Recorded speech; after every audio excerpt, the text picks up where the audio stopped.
mean, I think I grew up around people who did good things, bad things, and some of the people that I knew that were some of the toughest people in my neighborhood, they still had heart and they still cared about their families, and they just, were human beings, but they just were making some choices that were that was tough. They were doing tough things in the neighborhood.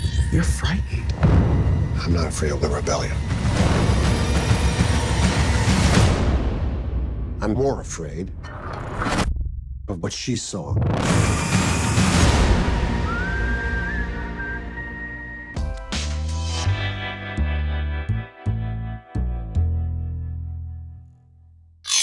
So love the show. I really love the change between season 1 into this season and the development for both of your characters. And Common, wanted to start with you. This character in the first season, I was convinced was a bad guy, was a villain, but there's kind of a shift this season where he's kind of thinking about who he is and how he fits into things. Did you ever view this as a villain or a bad guy, or how did you view Robert?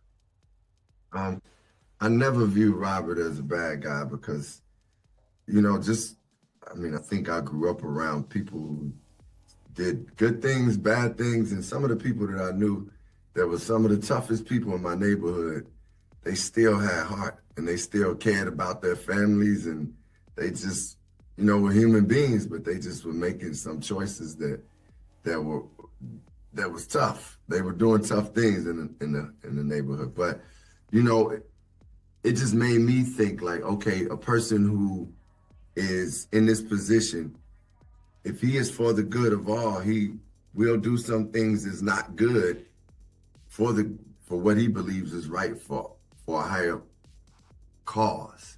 So I never looked at him, and I love that, our writers and Graham Yost and I just, our team has made sure that you're starting to see a whole person in Sims now, because you see him with his wife and his kids and these things. So it's like, you got to see the whole person. It's not like he over there like mean to people, everybody. So it's like, yeah, you get to see. I never looked at him as just a bad guy.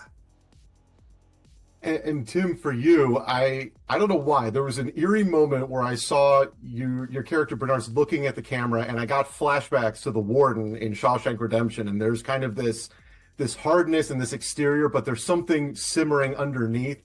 Do you feel like you drew on anything from past characters that you've played, or is Bernard something totally different?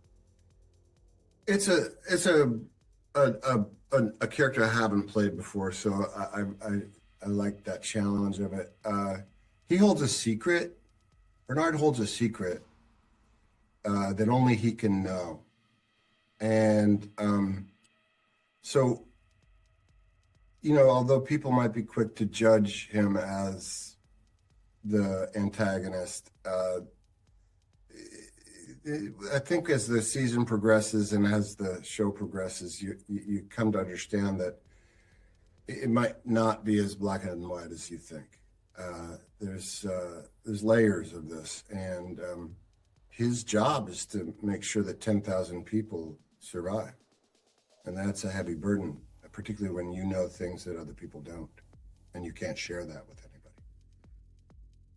And do you both, and Tim, we can start with you, do you see parallels in this story as compared to where our society is today? It's like a really contentious election year already, but politically, do you see comparisons between Silo and the real world? Well, when we first started it, we were like, we couldn't believe that they were doing this because it was so, it resonated so much with what we were going through. The idea of isolation, the idea of controlled information, the idea of a society that is in a traumatic event. It was a gift. It was, isn't that what we all dream of, is that a script lands on our desks and it's about now, metaphors abounding.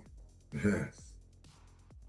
Yeah, well, it's an amazing show. I love this season so much. Comment, Hell on Wheels, one of the best shows ever. Thank you so much for your time today. Thanks, y'all. Thank you.